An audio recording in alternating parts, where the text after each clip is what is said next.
the title of the CD the County Leitrim Percy French Society are launching here tonight, which is fitting for us as we are in our 30th year anniversary, and remembering is our theme for the year.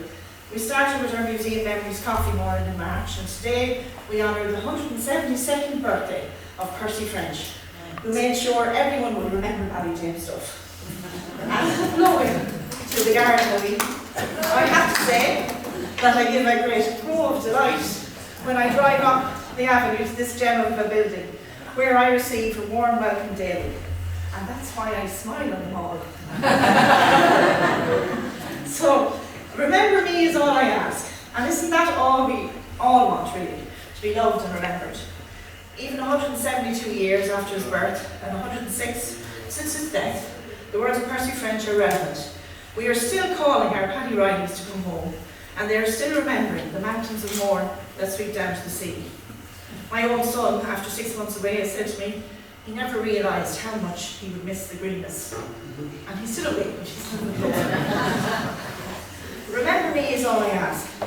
This year we're remembering all the people who made this building, this wonderful place that it is, in all its forms, from school and convent to museum, all the events and activities that were here, the national treasures and the personal treasures in our care, the community, the visitors and the staff, retired and new, and we celebrate them one and all.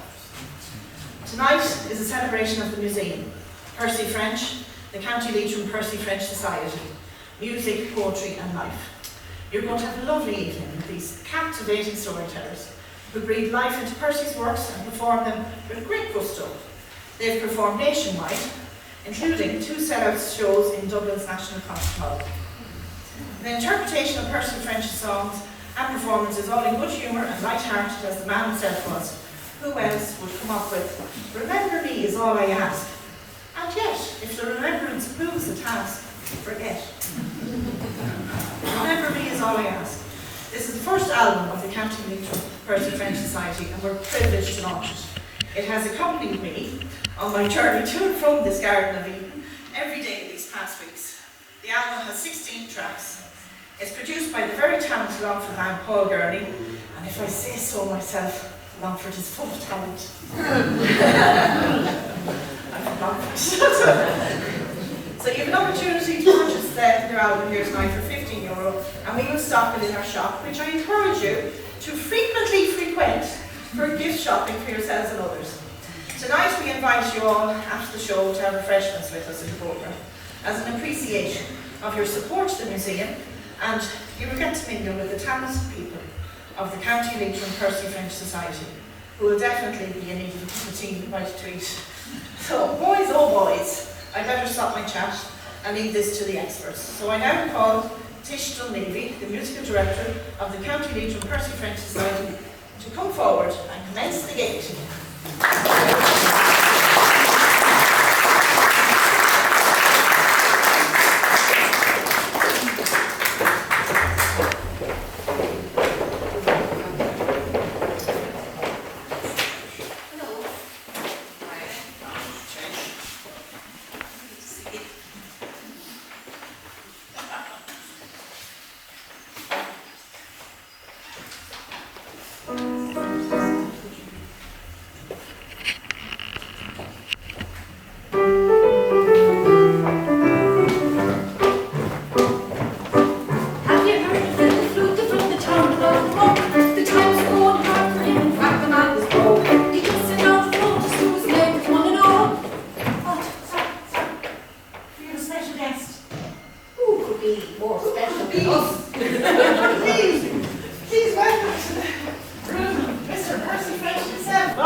On the fiddle, hopping in the middle like a heron on the griddle.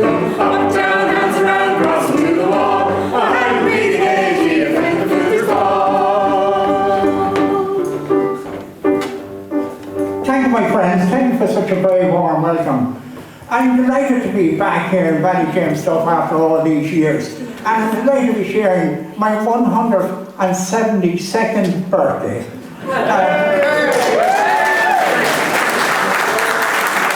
It's also a great celebration for the museum here, so I'm delighted to be part of your celebrations as well. I'm very excited to discover there's a room here in your museum dedicated to me. That's a great honour, I'm really delighted. And indeed, as I was making my way in, I met myself sitting on a seat below in the square here. It's great to see you all remember me, because that's all I ever ask. Remember me is all I ask. I'm very thankful to the County Leitrim Percy French group here, who continue to promote my works and everything else. And before I forget it, I just want to thank St. Peter for allowing me to be here with you this evening.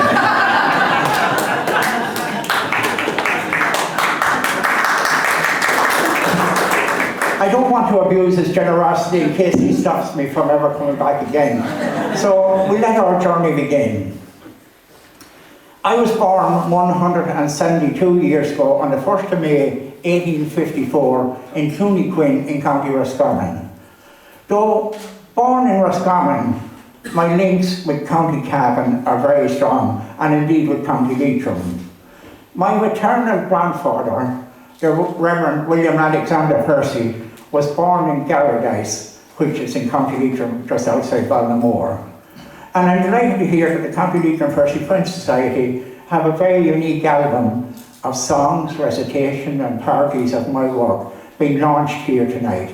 It's a great honour for me, and I'm very touched that the title of the album is taken from a little piece I wrote in the visitor's book in Glenveigh Castle in County Donegal.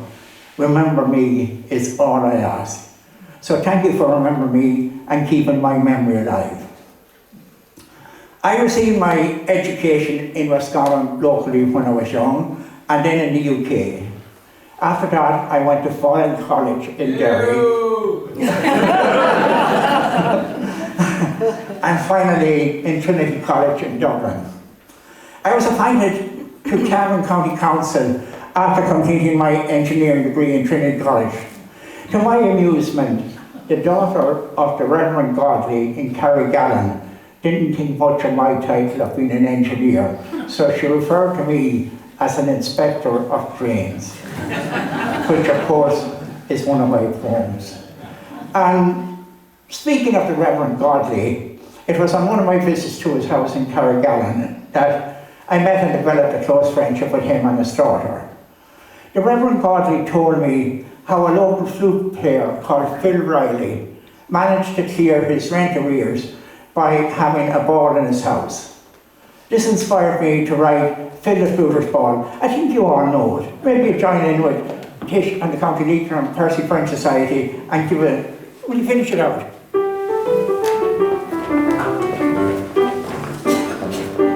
There was Mr. Dennis Doherty who kept the rolling dog, little Crooked Paddy from the Cheerlad bog, boys from every barony and girls from every art, and the beautiful Miss Brady's in their private ass and cart.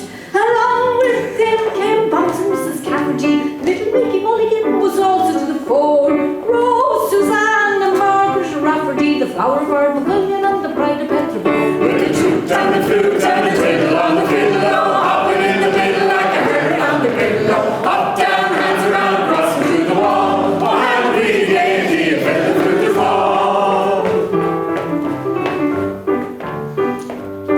Then little Mickey Mulligan goes up to show them how, and then the witty Cafferty steps out and makes her bow. I could dance you off your legs as she as sure as you were born. If you'd only make the piper play the hare within the corn. Phil played up to the best of his ability. The lady and the gentleman begin to do their share. Faith in Mick, it's youth that has agility. Well, begorra, Mrs. Cafferty, you're looking like a hare. With the toot and the flute and the fiddle on the fiddle, hopping in the middle like a hare on the middle. Up, down, hands around, crossing through the wall. Oh, how we gaiety when the flute falls. Then Phil the fluted to do it to little Crooked Pat. I think it's nearly time to see for passing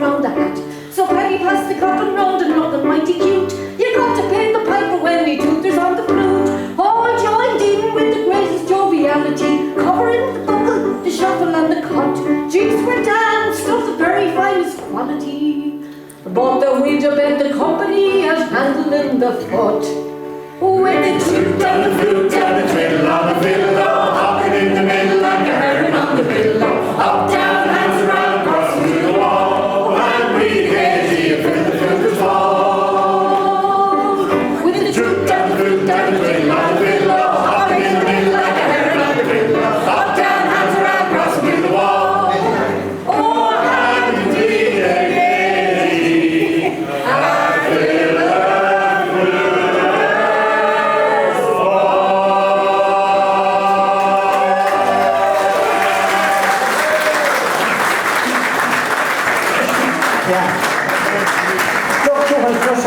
and Paddy Riley.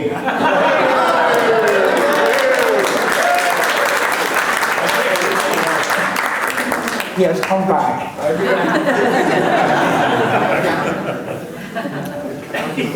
I spent so long in Trinity College trying to get my degree that the dean remarked if I stayed much longer, I would qualify for a pension. But I suppose it was my extracurricular activities that got in the way of my studies. My first composition when I was in Trinity was Abdul a Bulbul Amir. I wrote the song in 1877 and sold the rights of the song for £5. I never benefited in any way from the royalties when the song became popular. I'd ask you all to join in singing with Kish, Abdul a Bulbul Amir.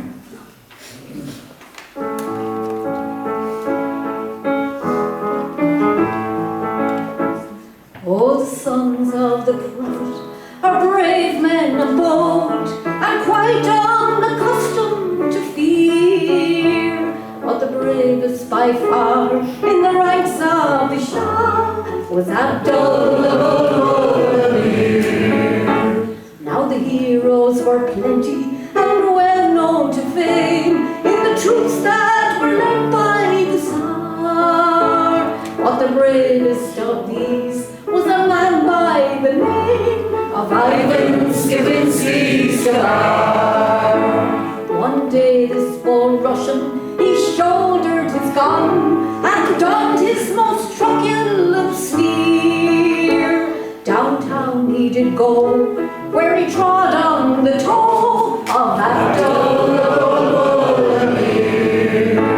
Young man, said Abdul, has life grown so dull that you wish to end your career? Vile infidel, no, you have trod on the toe of Abdul Amir. Said Ivan, my friend, your remarks in the end will avail you but little, I fear, for you ne'er will survive to repeat them alive, Mr. Abdul Amir. So take your last look at sunshine and brook and send your regrets to the Tsar, for by this I am high, you are going to die, Count Ivan Skivinsky Skavar.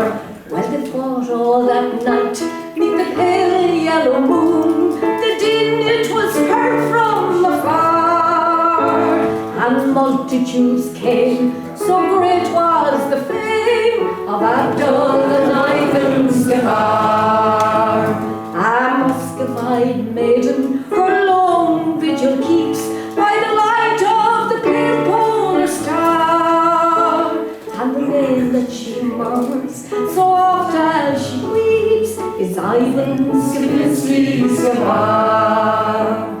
Now a tune rises up where the blue Danube flows, engraved there in characters clear.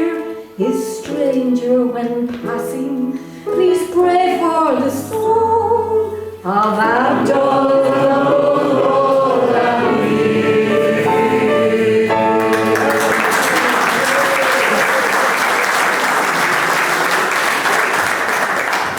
No, at my age, it doesn't do any harm to get up and not remain sitting for too long. Anyway, it's great to see you all enjoying and singing along. But the next song, I think you'll know it very well. It's called Eileen Og. Petroford is a townland in the parish of Corla in County Cavan, but it's just outside Ballinamore. I was working in that area one day when I met a lovely girl called Eileen McGovern. This, of course, gave me the inspiration for our next song called Eileen Og. Pearl Keelty and the Doctor for Scammon will tell you all about the story of Eileen Og.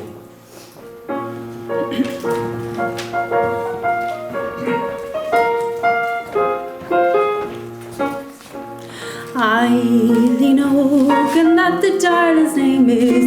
Through the barony, her features they were famous.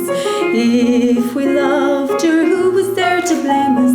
For wasn't she the pride of Petroford? But her beauty made us all so shy. Not a man could look her in the eye. Boys, oh boys, sure that's the reason why we're in mourning for the pride of Petroford. Eileen Og, my heart is going grey ever since the day you wandered far away. Eileen Og, there's good fish in the sea, but there's none of them like the pride of Petroford. Friday at the fair in Ballintober, Eileen met McGrath the cattle jobber. I'd like to place me mark upon the robber, for he stole away the pride of Petroford. He didn't seem to see the girl at all, even when she ogled him from underneath her shawl. Looking big and masterful while she was looking small, most provoking for the pride of Petroford. Eileen Og, my heart is going grey ever since the day you wandered far away. Eileen Og, there's good fish in the sea, but there's none of them like the pride of Petroford. Now it went as it was in the beginning. Eileen Og was bent upon the winning. Big McGrath contentedly was grinning, being courted by the pride of Petroford. Says he, I know a girl who could knock you into bits. Well, with that Eileen nearly lost her wits. The upshot of their auction is that now the robber sits with his arm around the pride of Petroford. Eileen Og, my heart is going grey ever since the day you wandered far away. Eileen Og, there's good fish in the sea, but there's none of them like the pride of Petroford. Boys, oh boys, with fate just hard to grapple. Of me eye, sure Eileen was the apple. Now to see her walking to the chapel with the hardest featured man in Petroford. Now boys, this is all I have to say. When you do your courting, make no display. If you want them to run after you, just turn the other way, for they're mostly like the pride of Petroford. Eileen Og, my heart is going grey ever since the day you wandered far away. Eileen Og, there's good fish in the sea, but there's none of them like the pride of Petroford. Eileen Og, my heart is going grey ever since the day you wandered far away. Eileen Og, there's good fish in the sea, but there's none of them like the pride of Petroford.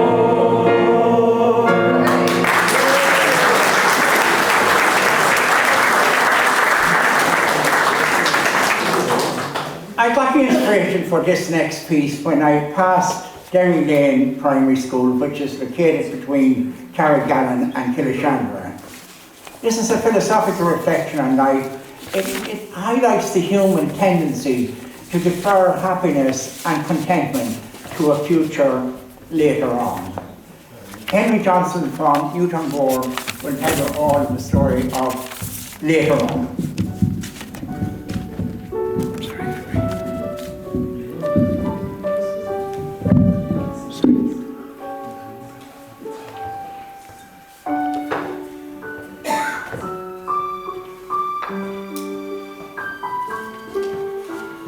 When we're children, adolescents, it is beautiful to think of the good times that are coming later on.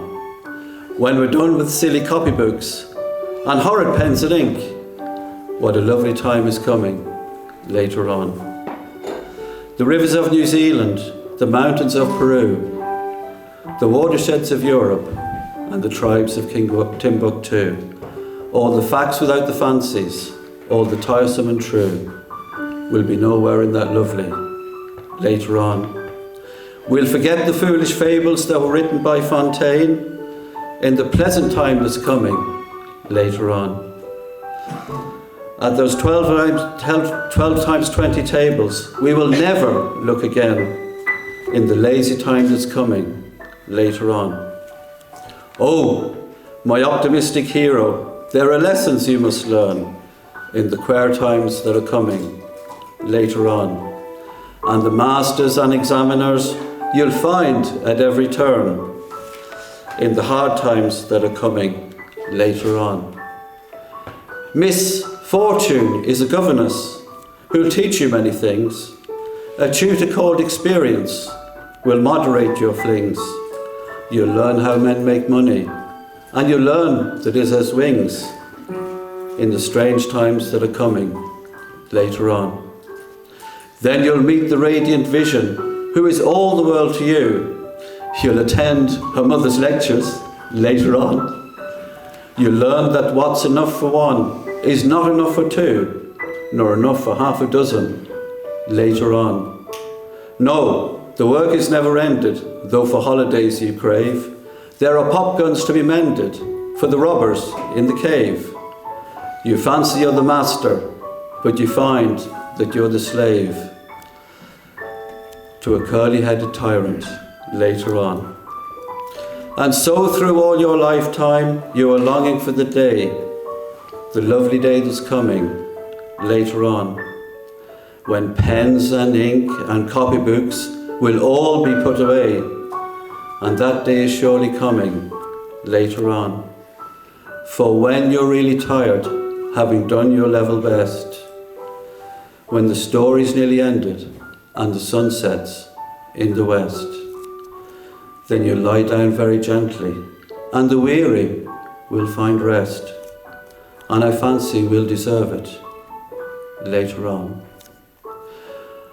Later on, later on, oh, what many friends have gone, sweet lips that smiled, loving eyes that shone, through the darkness into light, one by one they've winged their flight, and perhaps we'll play together later on.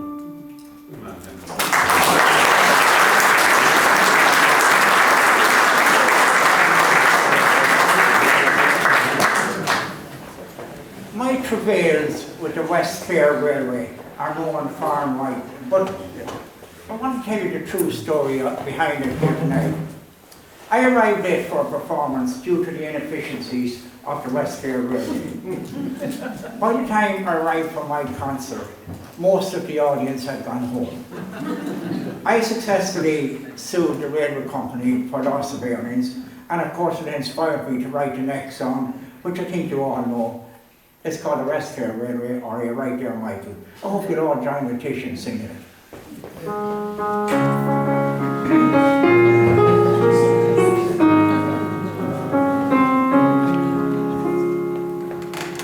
You may talk of Columbus a sailing across the Atlantic Sea, but he never tried to go railing from Ennis as far as Kilkee.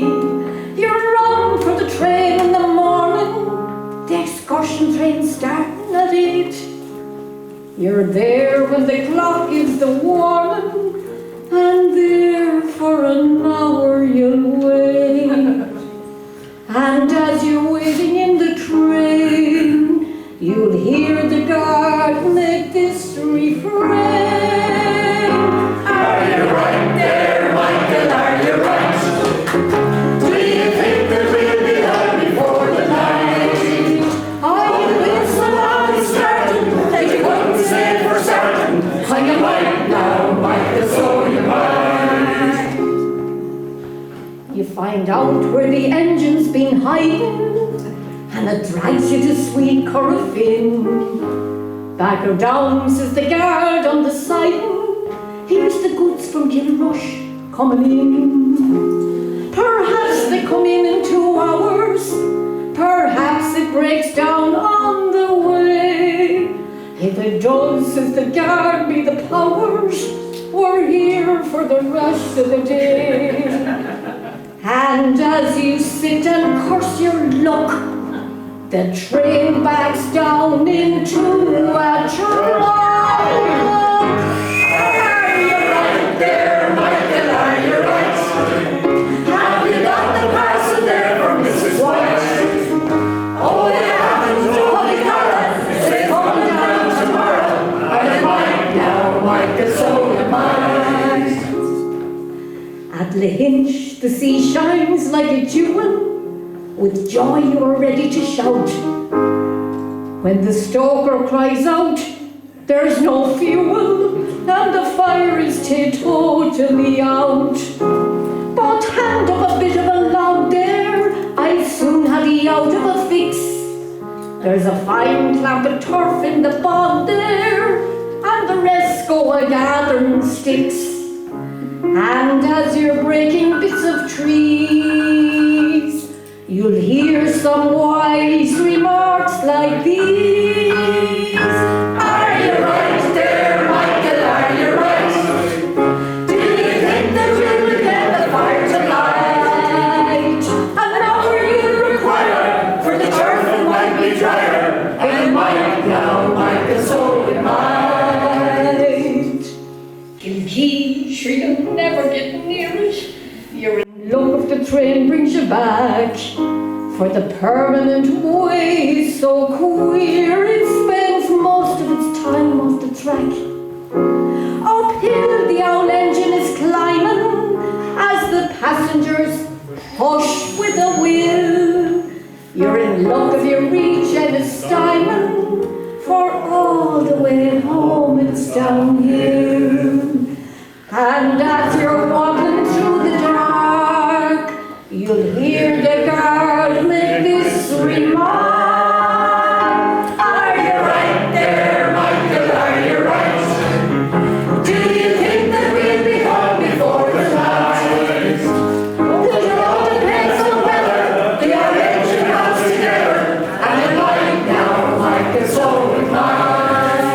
Are you right there, Michael? Are you right?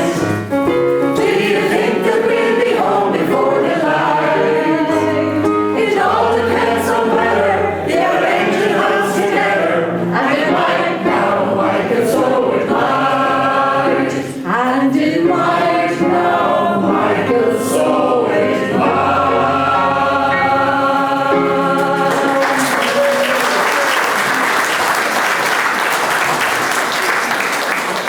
In the late 1800s and early 1900s, emigration was very high in Ireland.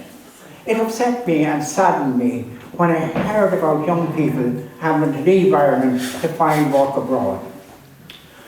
I was sketching and painting in West Donegal when a local lady, an Irish mother, stopped to admire my work. She invited me to her house to have a cup of tea. And while there, she told me the story of that her children were forced to emigrate and how much she missed them. I wrote this next song in honour of that Irish mother. Pearl will sing the song by that name, An Irish Mother.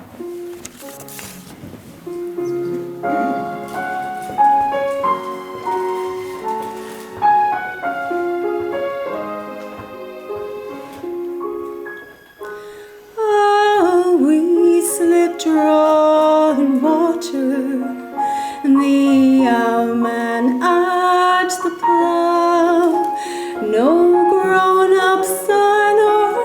water. That's the way we're farming now.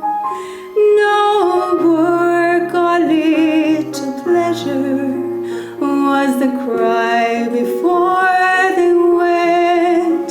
Now they're getting both full measure, so I ought to be content. Great wages men are giving in the land beyond the sea. 'Tis the lonely land we live in when the childer is away.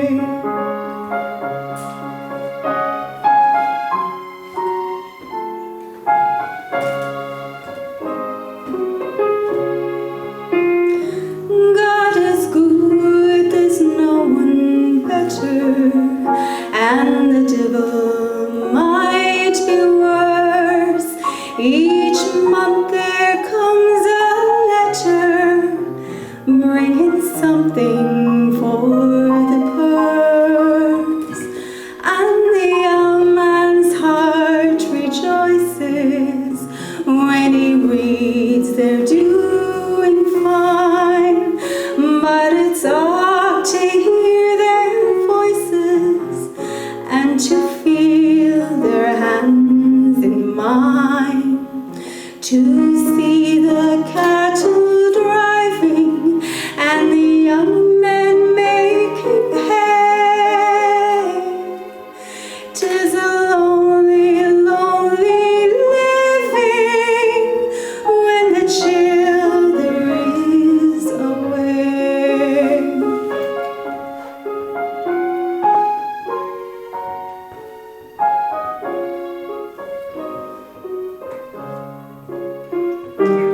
When the shadows do be falling on the old man there and me, it's hard to keep from calling, come in childer for your tea. I can almost hear them calling, Mary Kate and little Con. I bet I'm the foolish woman, sure they're all grown up and gone, that our sins may be forgiven and not one go astray. For I doubt I'll stay in heaven if them childer is away. For I doubt I'll stay in heaven if them childer is away.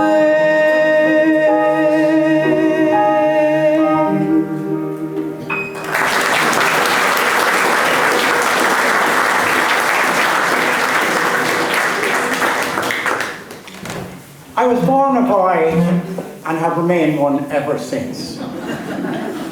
I always enjoyed experimenting with different styles of writing.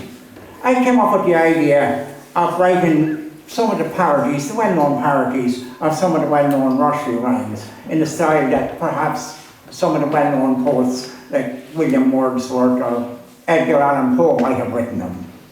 Our next piece is a parody on the nursery rhyme Little Bo Peep, in the style I believe William Wordsworth would have written it. So to give you Little Bo Peep, William Wordsworth style, Sheila Feeney.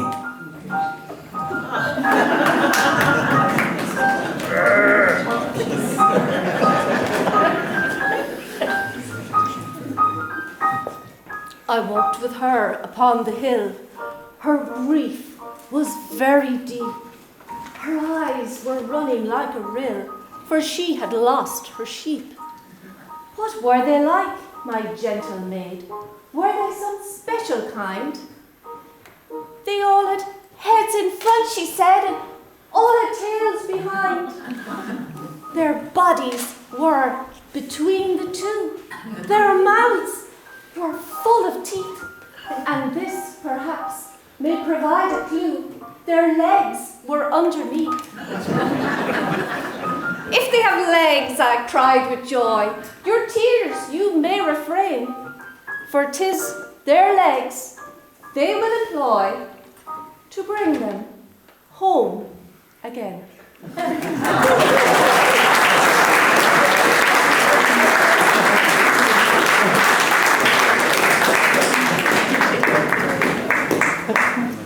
From Little Bo Peep to Little Bridget Flynn, I always viewed life in a romantic way, and I was often accused of having an eye for good-looking girls. Jiffy O'Dowd from Carrickashawn will tell you about Little Bridget Flynn and the bachelor farmer who only had eyes for her. Jiffy.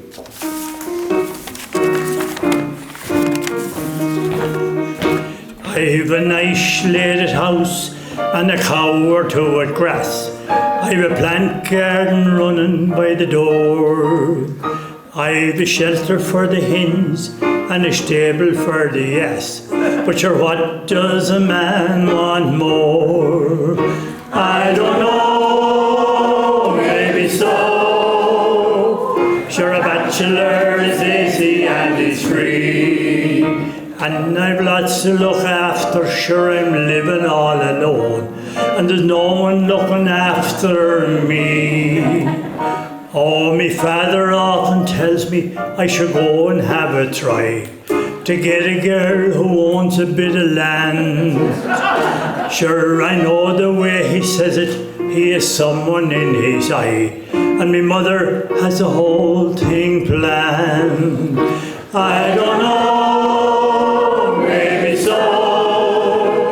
'Twould mollify them greatly to agree. Now there's little Bridget Flynn, sure it's her I'd like to win, if she'd come and have an eye for me.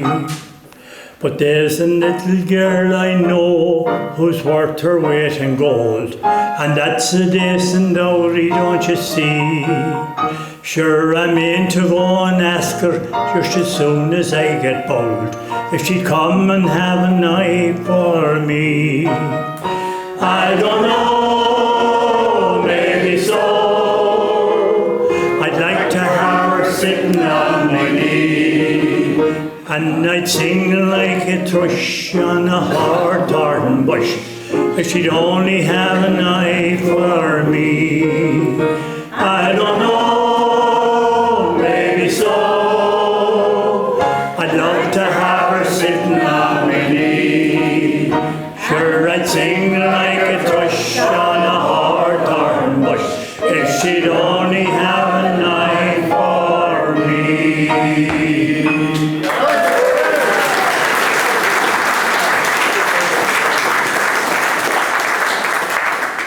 I suppose most of you here know me from my songs, recitations and parodies, but also one of my big passions and interests was painting and sketching. In fact, St. Peter just told me last week that one of my paintings sold here at £43,000. I couldn't believe him. One beautiful clear day while I was painting and sketching in Skerries in North County Dublin, I looked up and saw the beautiful Mourne Mountains sweeping down to the sea.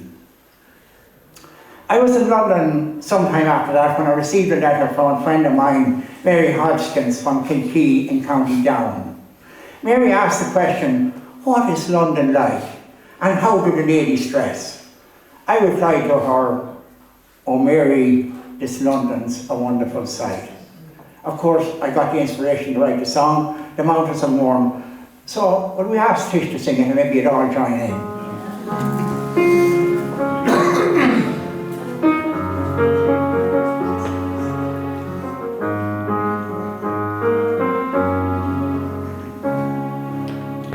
Oh Mary, this London's a wonderful sight, where the people are working by day and by night. They don't sow potatoes nor saw them digging for gold in the street. At least when I asked them, that's what I was told. So I just took a hand at this digging for gold. But for all that I found there, I might as well be where the mountains of Lorne sweep down to the sea.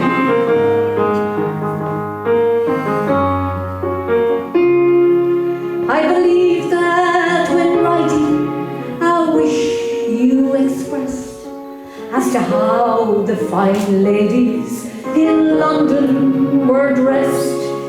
Well, if you believe me when asked to a ball, sure they don't wear a top to their dresses at all.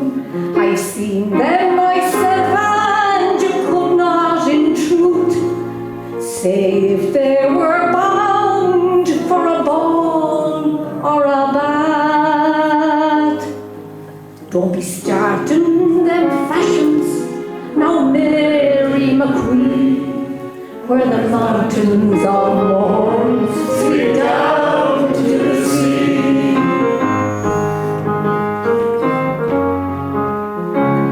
You remember young Peter O'Loughlin, of course. Sure, he's over here at the head of the force. I met him today. He was crossing the Strand, and he stopped the whole street with one wave of his hand. And there we stood talking of days that were gone, while the whole population of London looked on. But for all his great powers, he's wishful like me to be back where the dark moor sweeps down to the sea.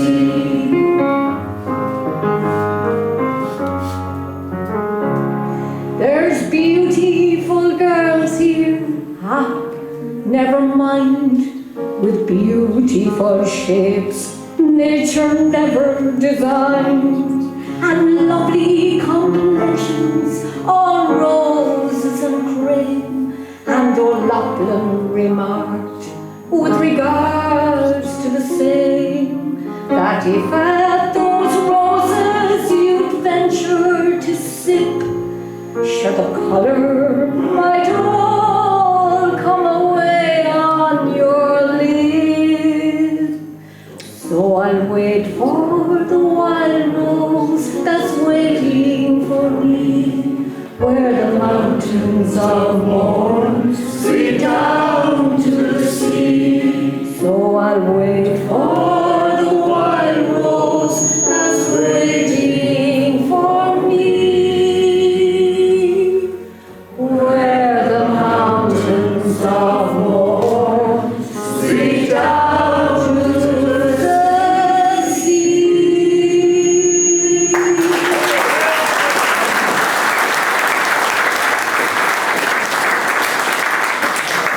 I hope you're all enjoying our show and enjoying the songs. It's great to be back here. Our next song is located in a little village in North Longford called Bunlahy. It's between Bannalee and Granard. And it's there we meet a character called Whistling Phil McHugh. A few lines from the song is, every girl's a fool, aye, and every man's a liar. I wonder are these words still true today? Per will tell you the story of Whistling Phil McHugh.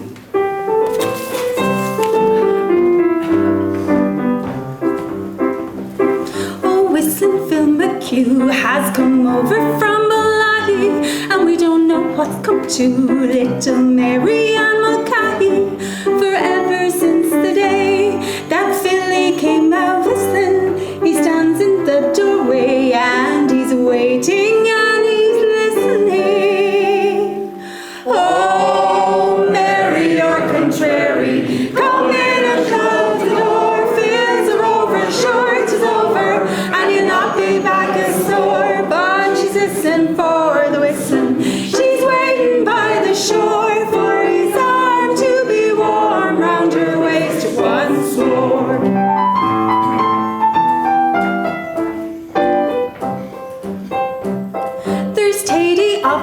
house. Sure, you know, 10 acre Tatey with a fine new slated house. He would make her quite a lady, but Tatey needn't stay. And there's no use in Tragan, for her heart is far away. 'Tis with Phil McHugh's Trevegan. Oh, Mary, you're contrary. Come in and shut the door. Phil's over, sure 'tis over, and you'll not be back as sore. But she's listening for the whistling. She's waiting by the shore for his arms to be warm round her waist once more.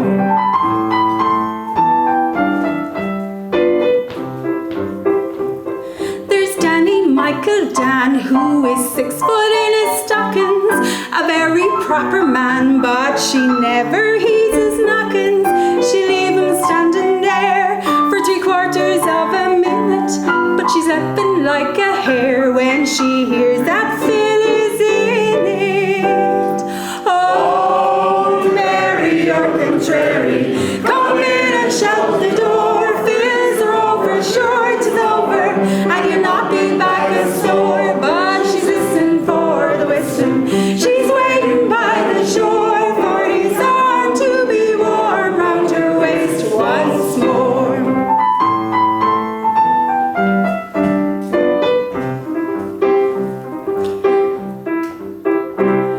Tis wisdom's golden rule, I shall teach her till I tire, that every girl's a fool, aye, and every man's a liar. What's that you say you hear? What set you all a trembling? 'Tis but the wind I fear that is whistling down the chimney. Oh, Mary, you're contrary. Come in and close the door. What's that shuffling, Phil, you ruffian? Sure, I knew you'd be back as sore. She's been sitting there and fretting, and now her fretting's o'er, and the singing will be ringing in her heart once more. Oh, Mary, you're contrary. Come in and shut the door. Phil's over, sure 'tis over, and you'll not be back as sore. She's been sitting there and fretting, and now her fretting's o'er, and the singing will be ringing in her heart once more.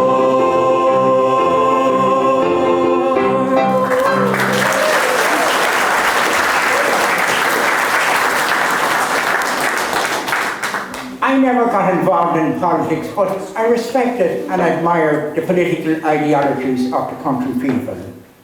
The idea of a national army emerging as it did 30 years after I wrote this song in 1889 would have been very unlikely. There is nothing derogatory intended in Slattery's imaginary army. It is simply a song intended to be lively and spirited. Join the Jiffy O'Dowd in singing Slattery's Mounted Foot.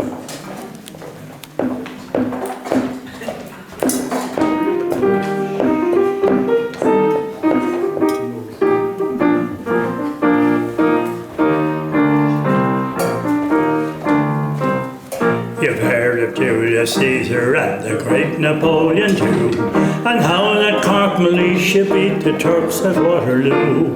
But there's a page of glory that as yet remains uncut, and that's the martial story of the Slattery's mounted foot. This Cavan corps was organised by Slattery's eldest son, a noble-minded poacher with a double-breasted gun. And many a head was broken, aye, and many an eye was shut, when practising manoeuvres for the Slattery's mounted foot. And down from the mountains came his squadrons and platoons, 420 fighting men with godless dark costumes. And when we marched behind the drum to patriotic tunes, we felt that fame had gathered the name of Slattery's Light Dragoons. Well, first we reconnoitred round O'Sullivan Sheepy. It used to be the alehouse, but we called it the canteen. And there we saw an house which the bravest heart unnerved. All liquor must be settled for before the drink is served. So on we march with some again, each warrior's heart grew pale. For rising high in front of us, we saw the county jail.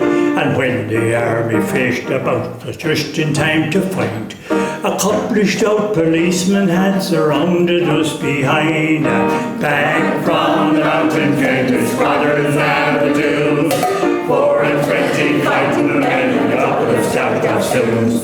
Says Lardy, we must circumvent them bludgeoning bastons, or else it seems they'll take the names of Lardy's light dragoons. We crossed the ditch, our leader cried, and take the foe in flank. But yells of consternation here rose from every rank. For posted high upon that tree we very plainly saw trespassers prosecuted in accordance with the law. Where filed exclaimed both flattery, herein our grand campaign. 'Tis merely throwing life away to face that mere dread. I'm not as bold as lions, but I'm braver nor than him. And he that fights and runs away will live to fight again. And back from the mountains came the squadrons and the dunes, 4 and 20 fighting men in a couple of stout costumes. The band was playing cautiously their patriotic tune to sing the famous brother name of Lardy's light dragoons.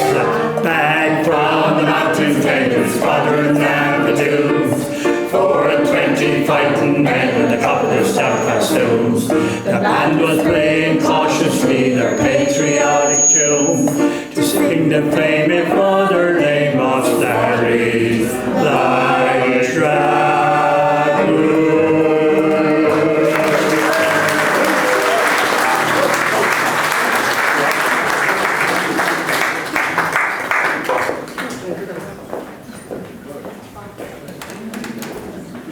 No, they're not leaving, they'll be back.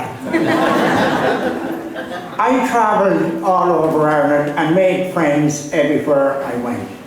I felt very deeply connected with the ordinary people of Ireland.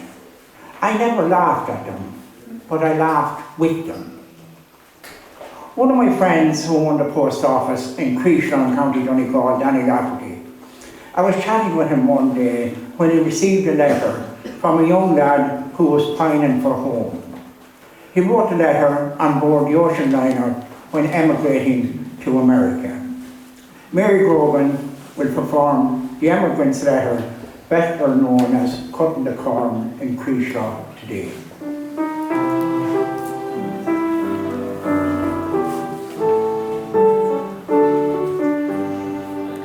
Dear Danny, I'm taking the pen in my hand to tell you we're just out of sight of the land.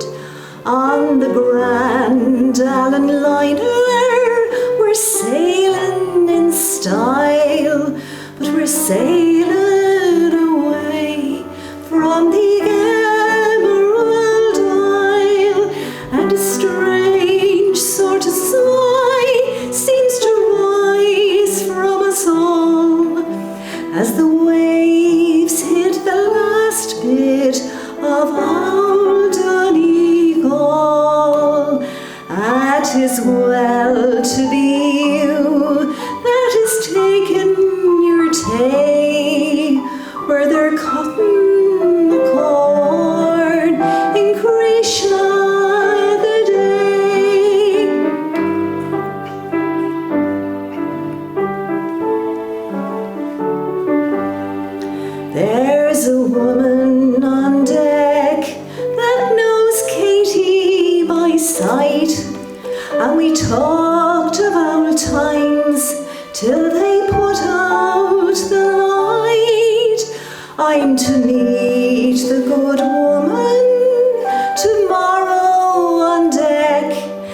and her brother a priest. But the woman, she says, Katie's mind's on the say, while mine's with the reapers in Krishna the day.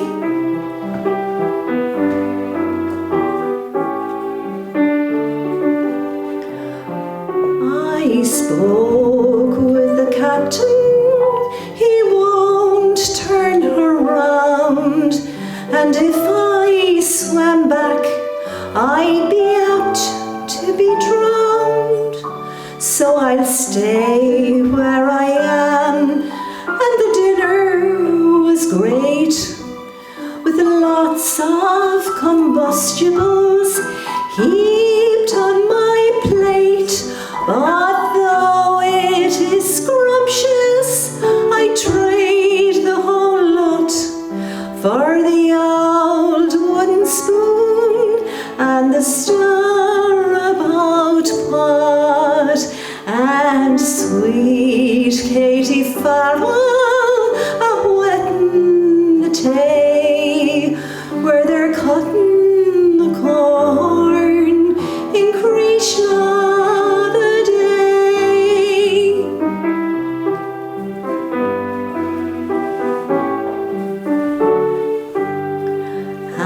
Goodbye to you, Dan. There's no more to be said, and I think